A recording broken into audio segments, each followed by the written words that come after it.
নমস্কার। আজকে আলোচনা করব দেবগুরু বৃহস্পতির ট্রানজিট নিয়ে। খুব ভাইটাল ট্রানজিট। আপনাদের আমি যখন প্রোগ্রাম দিই তখন ট্রানজিট নিয়ে আলোচনা, যারা আমার নিয়মিত ভিউয়ার্স তারা জানেন, 4টে গ্রহ প্রত্যেক মাসেই ট্রানজিট হয় কম বেশি করে। সূর্য, শুক্র, বুধ, তিনটে তো হয়ই, এর সাথে মঙ্গলটাও কিন্তু প্রত্যেক মাসে না হলেও মঙ্গল তো 45 দিন অন্তর অন্তর হয়, সুতরাং এটা হয়তো আপনার প্রত্যেক মাসে না হলে কিন্তু হয়। কিন্তু বৃহস্পতির এই ট্রানজিটটা কিন্তু আমাদের প্রত্যেকের জীবনে কিন্তু একটা এফেক্ট দেবে। দীর্ঘদিন পর বৃহস্পতিটা অতিচারী রূপে কর্কট রাশিতে গমন করছে, কম বেশি 12 বছর। কর্কট রাশি হচ্ছে বৃহস্পতি উচ্চ ঘর। কোন কোন রাশির 7.5 কাটবে, কোন কোন রাশির 7.5 এফেক্টটা কিছুটা কমবে। কাটবে আমি অতটা জোর গলায় বোঝে, কিন্তু প্রভাবটা অনেকটা কমবে। কারো কোনো রাশির ঢাইয়া কমবে, যেমন কুম্ভর বলুন, মিনের বলুন, মেষের বলুন, এদের 7.5 প্রভাবটা অনেকটা কমবে। এবং ধনু এবং সিংহ রাশি কিছুটা ঢাইয়ার প্রভাবটা কমবে। এবং এবং আপনার যে শনির দশা চলে থাকে, আপনার যে রাহুর দশা চলে থাকে, আপনার যে কেতুর দশা চলে থাকে, তাহলেও সেখানে কিন্তু আপনি বৃহস্পতি যে আপনার বাচ্চাটা ভালো সিচুয়েশনে থেকে থাকে, তাহলে কিন্তু এইসব আপনি যথেষ্ট ডেভেলপ করতে পারবেন। আপনি এসে যথেষ্ট ডেভেলপ করতে পারবেন। তাহলে এই বৃহস্পতি কবে ট্রানজিট হচ্ছে? এই বছর 2026 সালে 2রা জুন ভোর 2:25 বৃহস্পতি তার উচ্চ রাশি কর্কট রাশিতে গমন করবে। এখানে 30 অক্টোবর পর্যন্ত এখানেই থাকবে। এরপর চলে যাবে আপনার 31 অক্টোবর সিংহ রাশিতে। তাহলে এই যে এতদিন বৃহস্পতি তার উচ্চ রাশি কর্কট রাশিতে অবস্থান করে, 12 রাশির ক্ষেত্রে তার প্রভাব বিস্তার হবে। আজকে বলবো আপনার রাশির ক্ষেত্রে কি প্রভাব পড়ছে, চলুন তো একটু আলোচনা। কারণ আমরা জানি বৃহস্পতি 3 দৃষ্টি, কম বেশি আমরা অ্যাস্ট্রোলজি ঘাটাঘাটি করি, কম বেশি জানি প্রত্যেকটা গড়ি দৃষ্টি আছে, খালি কেতুর দৃষ্টি ছাড়া। কেতুর কোনো দৃষ্টি হয় না, তাতে সব কম বেশি সব গড়ি দৃষ্টি। তেমনি বৃহস্পতির 3 দৃষ্টি রয়েছে, পঞ্চম দৃষ্টি, সপ্তম দৃষ্টি, নবম দৃষ্টি। এবার আপনার রাশির ক্ষেত্রে কোন ঘরের পঞ্চম দৃষ্টি কোন ঘরের প্রভাব পড়বে, সপ্তম দৃষ্টি কোন ঘরে প্রভাব পড়বে, তার ক্ষেত্রে কি পজিটিভ আর নেগেটিভ হবে। নবম দৃষ্টি আপনার রাশির থেকে নবম দৃষ্টি কোন ঘরে প্রভাব ফেলবে, তার জন্য আপনার ক্ষেত্রে কি প্রভাব পড়বে। চলুন তো একটু আলোচনা করি এবার ডিটেলে। তাহলে আপনার জন্য কি প্রেজেন্টেশন, কি নিয়ে সারপ্রাইজ নিয়ে বসে আছে দেবগুরু বৃহস্পতি। চলুন তাহলে কথা না বাড়ি একটু আলোচনা করে নিই।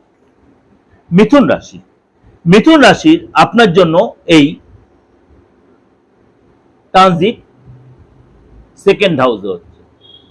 দীর্ঘদিন আপনার রাশিতে দেবগুরু বৃহস্পতি বসেছিল, তার second house it's a miracle, অর্থাৎ আর্থিক ঘর, কথার ঘর, বাণীর ঘর। আপনার কথাবার্তার মধ্যে চেঞ্জ আসবে, লোককে কথা দ্বারা কনভিন্স করতে পারবেন। অর্থাৎ পঞ্চম দৃষ্টি, সপ্তম দৃষ্টি, নবম দৃষ্টি। আপনার পঞ্চম দৃষ্টি পড়ছে আপনার ষষ্ঠ ঘরে। আপনি দীর্ঘদিন কোনো আইনি ঝামেলা ফেসে আছেন, বা সরকারি কোনো ঝামেলা আপনি ফেসে রয়েছেন, সরকারি কোনো কাজ আপনি ডেভেলপ পাচ্ছিলেন না, এসে কিন্তু আপনি সেই ডেভেলপটা পাবেন, গুড নিউজ পাবেন। কাজটা বাধা যে ছিল, বাধা বিঘ্নটা কেটে ভালো করে চাকরি পেতে পারেন। কম্পিটিটিভ এক্সাম দিয়ে সাকসেস পাবেন, শত্রু দমন হবে, এসে কিন্তু আপনার চাকরির জায়গায় পদলাভ হবে, প্রমোশন হবে, ভালো ডিপার্টমেন্ট চেঞ্জ হবে, আপনার প্রজেক্ট চেঞ্জ হবে। অর্থাৎ আপনার এই যে পঞ্চম দিন ষষ্ঠ হয়ে যাচ্ছে, আপনার জন্য ডেভেলপ আসছে, আপনার জন্য উন্নতি হচ্ছে।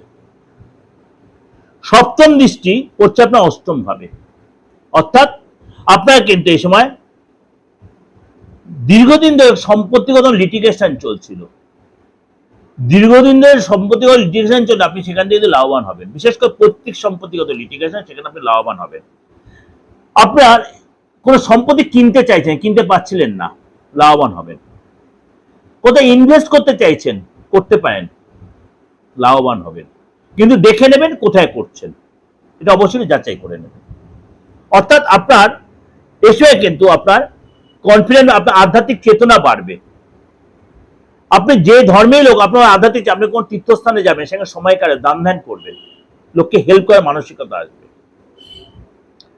নবম দৃষ্টি পড়বে আপনার দশম ভাবে, অর্থাৎ কর্মভাবে। আপনার কর্মে যা উন্নতি হবে, নতুন কর্ম পেতে নতুন কর্মে অপরচুনিটি আসবে, কর্মের যা শত্রুতা আছে সেগুলো কাটবে, এবং এসে কিন্তু আপনার কর্মের কোনো গুড নিউজ, আপনি ভালো জায়গায় পোস্টিং পাবেন, ভালো ট্রান্সফার হবে, প্রমোশন হবে, ইনক্রিমেন্ট হবে, বসের সাথে সম্পর্ক হবে, কলিগরা আপনার যে শত্রুতা হবে তা কেটে যাবে। অর্থাৎ আপনার কর্মের যে বেশ একটা স্মুথ পজিশন আপনি ফিল করবেন। অর্থাৎ আপনার ব্যবসা যারা করছেন, ব্যবসা আপনার ডেভেলপ হবে, কর্মসূচির বাইরে কোথাও যাবেন, বড় কোনো ডিল হবে, বড় কোনো টাই আপ হবে, অর্থ আসার রাস্তা তৈরি হবে, আপনার শ্বশুরবাড়ির সাথে রিলেশন ভালো হবে, আপনার শ্বশুরবাড়ির সাথে রিলেশন ভালো হবে। অর্থাৎ ওভারঅল কিন্তু আপনার ক্ষেত্রে এই রিলেশন যথেষ্ট ভালো। এটা আপনাদের যে ওভারঅল একটা প্রেজেন্টেশন দিলাম, অবশ্যই আপনার ভালো লাগবে, অবশ্যই মিলবে। এর সাথে মাসিক রাশিফলটা ফলো করবেন। আমি চেষ্টা করবো অর্ধ বার্ষিকের রাশিফলটা আপনাদের দেওয়া, চেষ্টা করবো, এখন কথা দিচ্ছি না, যদি পারি আপনাদের দেব। শুধু এই বৃহস্পতির ট্রানজিট কিন্তু অবশ্যই আপনাদের জন্য ভাইটাল, কারণ দীর্ঘদিন পর বৃহস্পতি ট্রানজিট করছে। বৃহস্পতি আমাদের জন্য একটা খুব ভাইটাল গ্রহ, প্রত্যেক মানুষের জীবনে, যার রাশিফল জানা আছে আর নাই। আপনি দেখবেন আপনার বাচ্চাটা যদি না যায়, আপনার হাতে বৃহস্পতি যদি ভালো থাকে, আপনি কিন্তু কেল্লা ফতে আপনার সোনায় সোহাগা। দেরিতে উন্নতি হবে, কিন্তু সেই উন্নতি খুব পার্মানেন্টলি থাকবে। দেরিতে সেভিংস আপনি পার্মানেন্টলি হবে, হুট করে আসে হুট করে চলে যাবে, সেটা রাহু করায়, তারপরে পার্মানেন্টলি হবে। সুতরাং বৃহস্পতি ট্রানজিট আপনার জীবনে যথেষ্ট ডেভেলপ করবে। যদি দেখছেন আপনারা কোনো অসুবিধায় পড়ছেন, হাতটা দেখাতে চাইছেন ক্লিয়ারলি, আসতে পারেন, হাতের ছবিটা তুলে পাঠাতেই পারেন, দেশের যে কোনো প্রান্ত থেকে বা বিদেশ থেকেও যারা পাঠাচ্ছেন, অবশ্যই সেটা ফিস দিয়ে বা রেমুনারেশন। সবসময় চেম্বারে যে আপনি আসতে পারেন এমন কোনো কথা নেই, আসতে হবেও যে সেটা কোনো কথা নেই। আপনি সেম প্রেডিকশনই পাবেন, সেম 100% স্যাটিসফাই দায়িত্ব আমার, ওটা আমার উপর ছেড়ে দিন। আমি স্যাটিসফাই, আমি কেউ কথা আমি জানি, ওই 2-4 মিনিট কথা বলে আমি ছেড়ে দিই না, ওটা আমার রেসপন্সিবিলিটি। আপনি আমাকে ফিস দেবেন, দ্যাটস মাই রেসপন্সিবিলিটি। আর বাকি রইল বাস্তু। যদি মনে করেন আপনার বৃহস্পতির দিকটা ডিস্টার্ব হয়েছে, বৃহস্পতির দিকটা কোন দিকটা জানেন তো? ঈশান কোণটাকে বলে আমাদের বৃহস্পতির দিক। বৃহস্পতির দিক হচ্ছে ঈশান কোণটা, সেই জায়গায় ডিস্টার্ব থাকে। এই বৃহস্পতির ট্রানজিট আপনি সেটা প্রতিকারটা করে দেবেন, কোনো উইদাউট ডিমোলাইজড আপনি কিন্তু সেটা কাজে লাগাতে পারেন। আপনি ফ্ল্যাট কালচারে আছেন, আপনি বাড়িতেই আছেন, ডিমোলাইজ করতে হবে না, আপনি ঠিক করে দিতে পারেন। অবশ্যই এটা কাজে লাগান। ভালো থাকবেন, নমস্কার।